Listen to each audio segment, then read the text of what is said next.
Hello everybody, this is Simon with Let's Play Sonic Unleashed. It is time for Cool Edge's second act. And is it cool? Is it edgy? Oh, it's so cool. I really like this level. This might be one of my favorite Act 2s so far. I really liked Mazuri's. That was a very short and quick affair. This one here, much more substantial. Don't jump onto this ice block because you will bounce off, lose speed and die. This stage really wants you to boost all the time. Might be a factor for why I like it so much. Free moon medal, free art book, some guys who can also just boost through. I almost died here, but anyway, just keep boosting.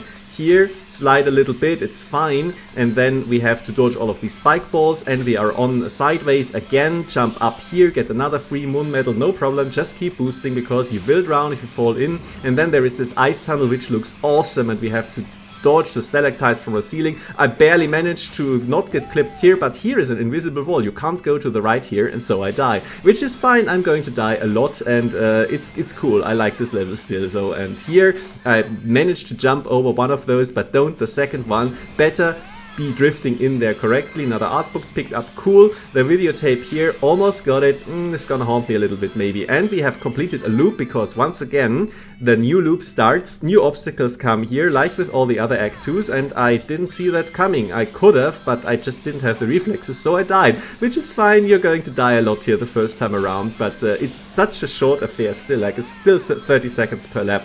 They also add more enemies on this part here, but they are never going to do anything. You're just blasting by them. They will never be able to hit you in any sort of way. And here, I don't know what I have to do. Do I go forward? Do I go up? So go forward and I die. Cool. It's fine. I will manage. I will learn. I will always go up here now. Wonderful. Rainbow rings. Excellent. Keep boosting. No problem.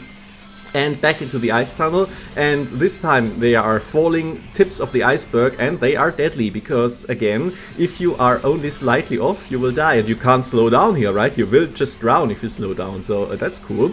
And the last one always falls before you, very cinematic, and we are in the third lap and I don't know what to expect for the third lap, so I got saved here, but then I hit the Eggman spring and it trolls me by killing me, and I have to take a second here to process. Take a sip of my coffee, which I had cooling down next to me for immersion, and now we can keep going. I will never be gotten by that spring again. It's like, it's fine to die once, right? But there is another spring that, yeah, X is not Y here because Xbox controller, oops. But yeah, this is a new kind of spring. It doesn't make physical sense for Sonic to jump off like that, but it's okay. And it teleports you to QTE land and then kills you. Much like this one here kills you if you don't see it coming and are not far enough to the left. Anyway, we keep going here. Another trip to QTE land. This is always a little bit annoying because it slows down the process of this stage, which is completely built around boosting. And we go into the ice tunnel again, and it combines both gimmicks that we have already seen with the falling icicles and the falling stalagmites of ice, which are tips of icebergs, I guess. We have to keep going. Yeah, you see that I die a lot here, but I don't actually ever game over because you pick up so many rings to fuel your ring energy that you always get 100 rings, most of the time at least, before you die again. So that's fun and that's fine, and it doesn't really cost you much, see? So unless you die at the first one, then it's all good. Yeah, you might also have noticed that there is an electric enemy at the start of the third lap. I always am terrified that it's going to zap me, but it never does, fortunately. Anyway, here, left, right, and so on. Almost got the videotape again. Hurts a little, and we are done with the third lap, and this is the level. Whew! Okay, so, as I said, amazing level, start to finish, high octane action, dancing penguins, it's just the best. I really like this and I wish that the main level would have been that cool. And I really do think that they cut out parts of the main level, like for example that icicle tunnel, because they're like, oh, this is actually kind of difficult just for story progression, make a huge gimmick here. And fill the main level with a second bobsled track, because, you know, I don't know. This is just my personal theory about these kinds of things. Anyway, I got the last sun medal, the only one you have to work for. Die once more, happens. Still don't get the videotape because it's actually kind of a tiny target. Finish the level again, but of course I died, so new record, better time, that's fine. But of course I have to try again, get the S rank. But first I want to get the videotape. And here I do in fact in the future cut out a few deaths and a few attempts, because for a lot of those it is much easier, as I will find out, to get the videotape in the first go around, because you don't also have to dodge the falling tips of icebergs. And that means that, yeah, it's much better to get it like this. But also, of course, I'm trying to go for the S rank, so let's see how this one goes. Going through here and zooming along all the time. The first lap is no problem, it's just a warm up and you get your extra life here, so whenever you try you can get it again. You can also see that every retry for the videotape doesn't really matter. And will I get it here? No. And that hurt. Because this cost me like another 10 minutes of my life. But just from judging how we are actually seeing the full run here from start to finish, this is actually the S rank run. This is what you do for the S rank, you just keep boosting and you don't die. And it wasn't actually that hard to do that because I knew all the obstacles now. Yes, that's my memorization gameplay, but I mean for 1.5 minutes of a stage where you basically have to be on your toes anyway. I do think that you can sight read this, don't get me wrong. Like you can have the reflexes to be at the right time, at the right point. But here, for example, it's like it might just get you the first time. That's just the way it is. Like here, of course, you have your bar to time the button press, but you might just not be expecting that you have to do that. That's what killed me the first time.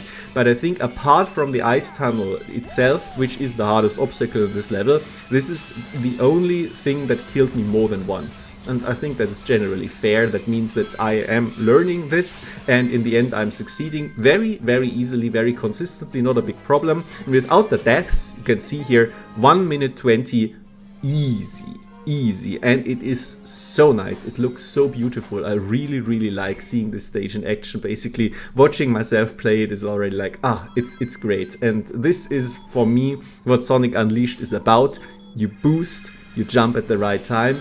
It is tough, it will kill you a bunch, but yeah, and as you can see here, just, you know, a tiny slice of how difficult it was for me to get the videotape. Sometimes getting all of the collectibles in something is a pain in the ass, which is also part of Unleashed, sad to say. But yeah, so as I said, I did cut out a bunch of tries of like 10 or so where it just missed it barely, and eventually started just restarting immediately. But finally I got the tape, and I'm going to finish the level after getting the tape, and there we go. And of course it is another S rank, a little bit slower, but if you don't die, which I didn't, proving again that it is very, very consistent once you've done it once. And we're done with the level. And because that was such a short affair, I figured, you know what, why should the short and weird night acts have all the fun and have some side quests tacked on? Let's pick up a few loose ends, right? Because we are still looking for stuff to do. We have to refill our flash, because I know at least a few people who absolutely definitely need a flashing. That sounds weird.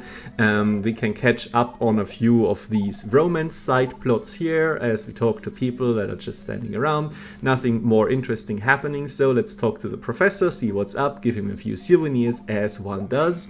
We do know that we have to go to Chunan next. Yes, thank you. Hand over a few souvenirs. See what he has to say. Yes, that is very, very useful to know. I mean, I do know that, but it's great that he tells you that. So it's always sensible to buy these and get his hints.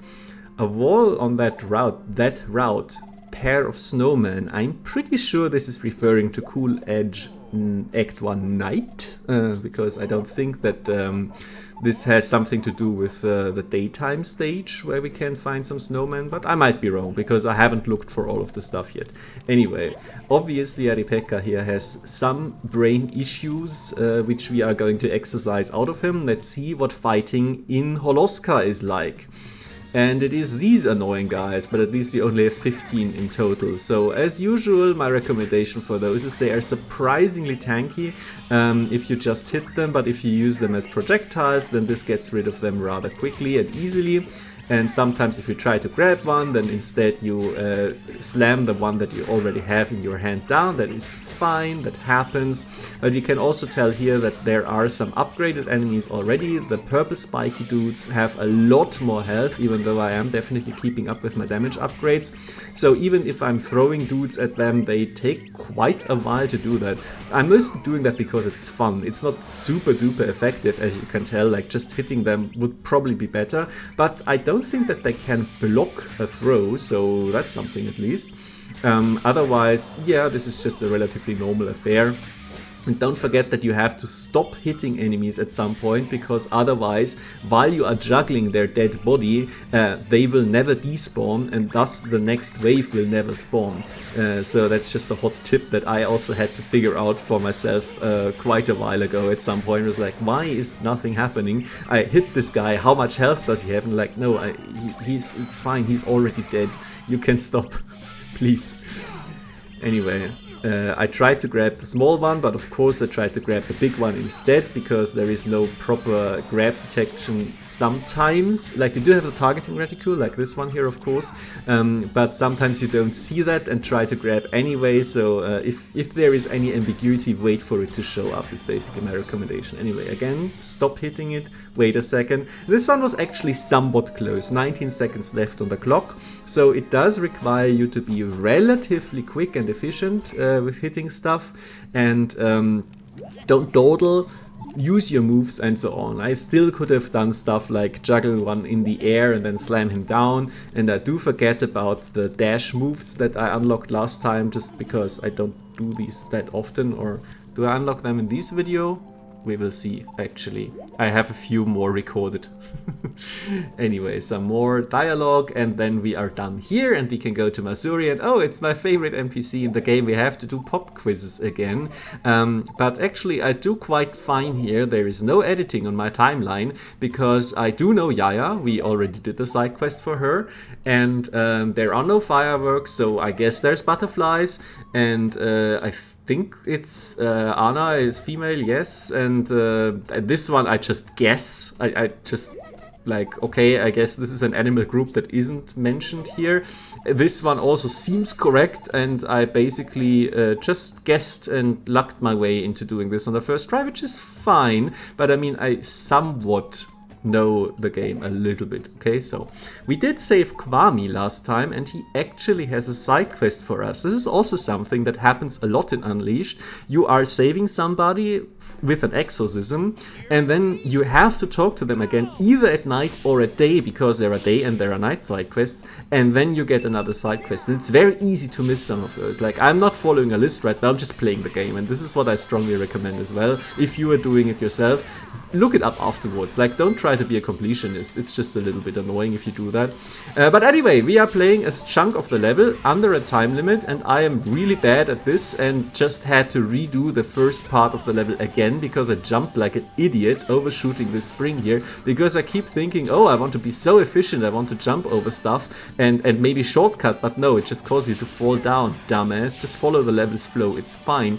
And once I do that, it's all good, and this one here works out with the timing for the electric guy, and we go up to this part here. So this time I am actually a little bit better about shooting forward, because I know I'm not actually looking for anything. And we reach this final spring here, and we can already see our goal here, obviously, because our goal is this branch.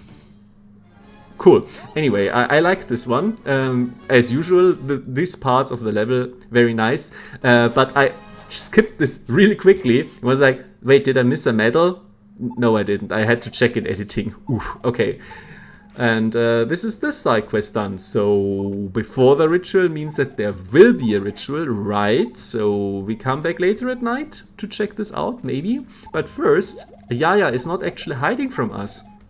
She's gathering all of her courage and talking to Sonic. So that's character development, very nice. And she actually has a side quest for us as well. So we did one side quest to save her, and then we get another side quest to help her out. And hey, who do we have here? Isn't it the boss man? Because he might also have another thing for us to do as he is growing as a person. But he is telling us he is going to Apotos next, right? This one was just handing in the side quest, never mind. And look who we have here. It's Samar, who we helped last time. Last time when I used the charge moves in Apotos. Alright, that cleared up. Okay, and she's gone already. So where could she have been going next? Let's see, maybe we find her at some point.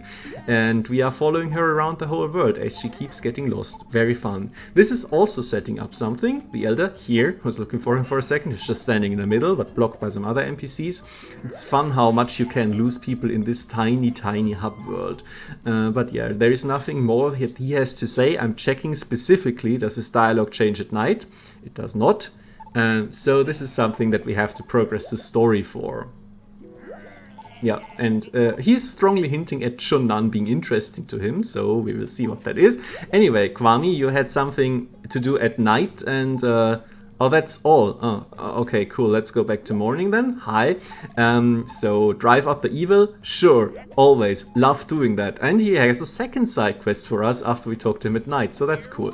This one here I botch a little. Like, I'm just not doing it very well, and I feel like I should have been punished for it a lot more, but I don't. Like, it's just not tight enough to make me have to redo it. This is cool. Like, I really like this part of the level, and it's cool that they are reusing it for this side content here now, with more enemies, with more spikes, appropriate for a difficult side quest. And here, if you fall down, the camera actually turns itself around, which I just didn't get for a second, because, well, and you have to do the platform here. There is no mercy at the end compared to how it was in the main stage. Very interesting. And this guy apparently was the boss. Unfortunately, we don't have to redo that, because Sonic just jumps high enough, and we did the side quest. So again, I feel like it should have been a little bit tighter, honestly. Like, you could shave off 30 seconds there, make me really have to do this well, but now there is no ranking for the side quests. There is no reason to redo them, right? So that's just probably the only time we're going to see that. But I mean, you can replay those, right, from the level select menu. So if you really like that and want to get better at it for some reason, or maybe do a speed run individual levels, then you can do that. That's fine. Anyway, next time they're going to give another gift to the young girl, but we put this on the back burner for now.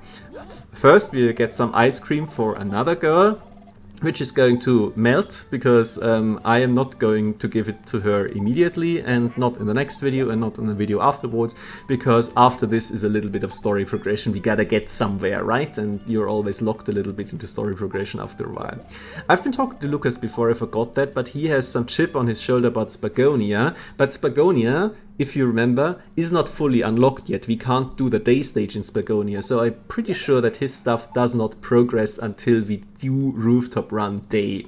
Anyway, we know that Gregorios has some issue here, and he is not entirely sure about Sonic himself. He is not fully done with his spirits haunting stuff and so on. So we unlocked a side quest successfully by helping him last time. This one here is also entirely built around this part of the level where you swing on the bars, but of course this time a little bit harder, and I don't make it far enough and I have to die and retry, which is fine. Side quest retrying doesn't cost you any lives. You just start at the start, which, you know, should be the case for every single level, because extra lives are an obsolete concept in my opinion, but you know, that's just a chip I always have on my shoulder.